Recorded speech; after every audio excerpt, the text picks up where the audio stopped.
Welcome to today's lesson. This is mathematics syllabus D for the grade 12, for the grade 10s, 11 and 12s, including GCE.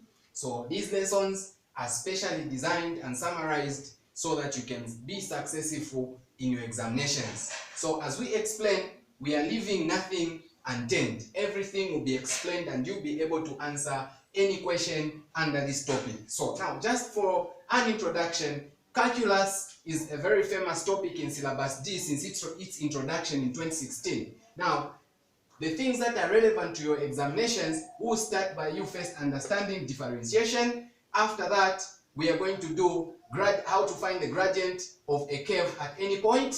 Then we are going to equations of a tangent to a curve. Then thereafter we proceed to equations of a normal to a curve. Then we deal with the stationary points, which are also known as turning points. Then we go to integration. Finally, closing calculus, we'll look at how to determine the area under the curve. And the method we are going to use is integration. So this is a summary of what calculus is all about. But in today's lesson, we are going to do differentiation. So we are looking at differentiation. So now, differentiation is something that is very important. It has got a lot of formulas, okay? Differentiation has got a lot of formulas, but in here, we are going to do a formula that is most relevant to your exams, which is the power rule. Of course, you can differentiate using other methods that you're going to find in your literature and all that, but right about now, we are interested in using the power rule. Okay, so the power rule, for example, if we are given an equation, so we are using the power rule to do the differentiation. So if you are given an equation y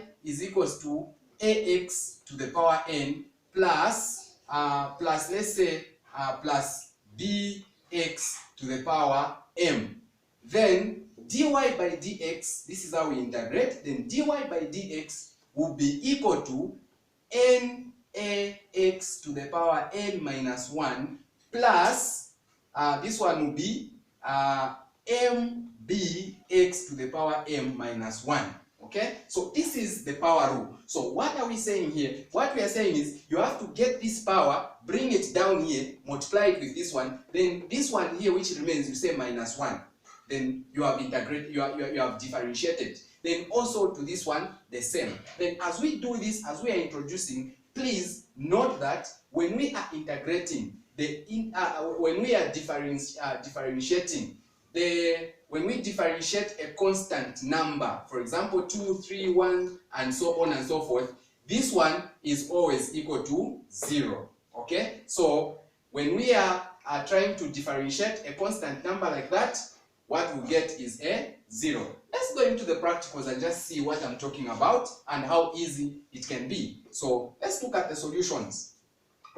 The first question there, they have said y is equals to 4x to the power 3 plus x plus 1. So if we are to integrate this one, what we are going to say is dy by dx. So this y and this x, the other one, dy by dx is equals to, then this 3 here, it will come in front, then we multiply it with the 4x to the power 3. Now, because this one here, we have brought it down, so on top here, we're just going to say minus, then plus, okay? So this one now is x. So this x here also has got a power 1, which is silent. So we are going to bring that 1 multiplied by the x, then to the power 1 minus 1. Then, like I said, when we differentiate a constant number like this one, just ignore it because it is 0. So this one can be simplified now. 3 times 4, this one will give us 12. So 12x, then 3 minus 1, this remains squared. Plus, then this one will be 1 times x is x. Then x to the power 1 minus 1 is 0. Then we know that any number to the power 0 is 1. So finally, dy by dx here will be equal to 12x squared plus 1, because any number raised to the power 0 is equals to 1. That's why we are writing 1. So you have differentiated. It is simple as drinking water. Okay, let's go to the second question. This one says y is equals to x to the power 3 minus 3 over 2 x to the power 2. So we still follow the same principle. dy by dx here will simply be equal to, this 3 comes down here, so 3 multiplied by our x, so that 3 then minus 1, minus this 2 also comes to the front, so it will be 2 multiplied by 3 over 2, then x to the power 2 minus 1. This is what is going to happen. So 3 times x, it will give us 3x, okay? Then 3 minus 1, it will give us 2, minus, then this 2 multiplied by 3 over 2 is just the same as this one and this one, they cancel, then you remain with the 3x. So 2 minus 1 is 1, so we don't write if it's 1 there, we just have to know that it is there. So therefore also here we are saying dy by dx is simply equal to 3x squared minus 3x, and we have differentiated.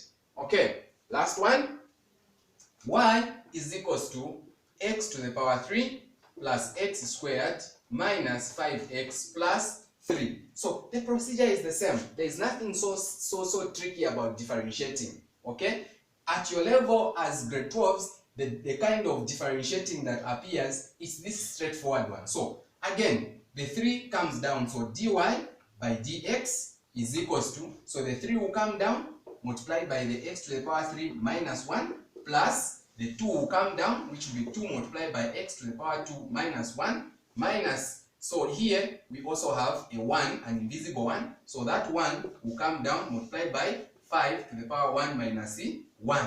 So here we know this one because we know it is 0.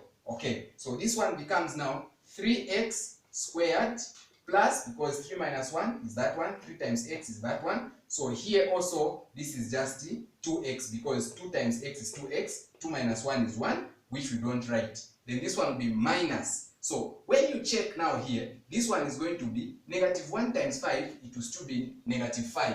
Then this x to the power 0 is 1. So any number to the power 0 is 1. So we'll just remain with minus 5, and that is our dy by dx. So maybe just to explain a little bit further about this one, what we did was this. This is, we found 1 times negative 5, then times the x to the power 0. That is the way it remained. So we know that 1 times negative 5 is negative 5, then any number to the power 0 is 1. So it became times 1. That's why I said it is just minus 5. So please remember, the power rule is the easiest that appears in your exams. When differentiating, just know that you have to bring down the power in front, you multiply it, then to write it back, you have to subtract minus 1.